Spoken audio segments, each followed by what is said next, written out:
Welcome to VB8 news.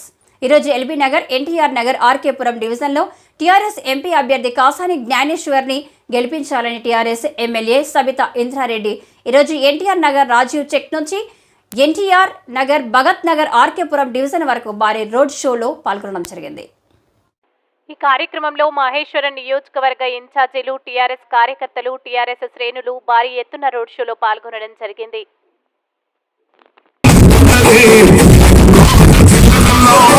అన్న తమ్ముళ్ళకి అందరికీ నమస్కారాలు తెలియజేస్తున్నాను.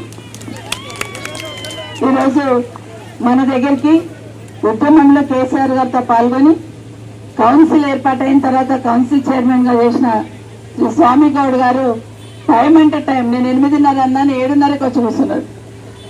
7:30కి వచ్చి టెన్షన్ గా వచ్చి మీటింగ్ అటెండ్ కావాలనుకున్నారు. క్యాండిడేట్ కోసం కొంచెం వెయిట్ చేసిన ఆయన వేరే మీటింగ్ లో ఉన్నాడని.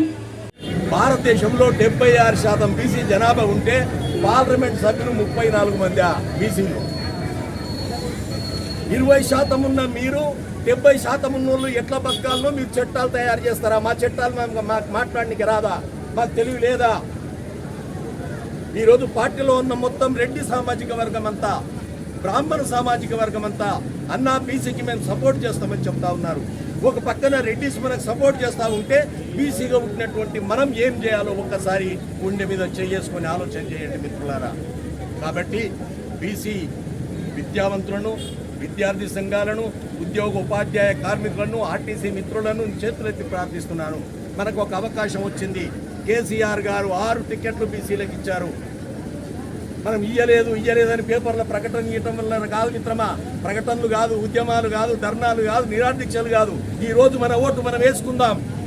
ఆర్కేపురం డివిజన్ ఎన్టీఆర్ నగర్లో గౌరవ మాజీ మంత్రివర్యులు, మహేశ్వరం నియోజకవర్గ శాసనసభ్యురాలు శ్రీమతి సబితా ఇంద్రారెడ్డి గారి నాయకత్వంలో ఈరోజు కార్నర్ మీటింగ్ జరుపుకోవడం జరిగింది. చేవెళ్ల పార్లమెంట్ అభ్యర్థి బీసీ నాయకుడు కాసాని జ్ఞానేశ్వర్ గారికి మద్దతుగా ఈరోజు యొక్క కార్నర్ మీటింగ్ జరుపుకోవడం జరిగింది.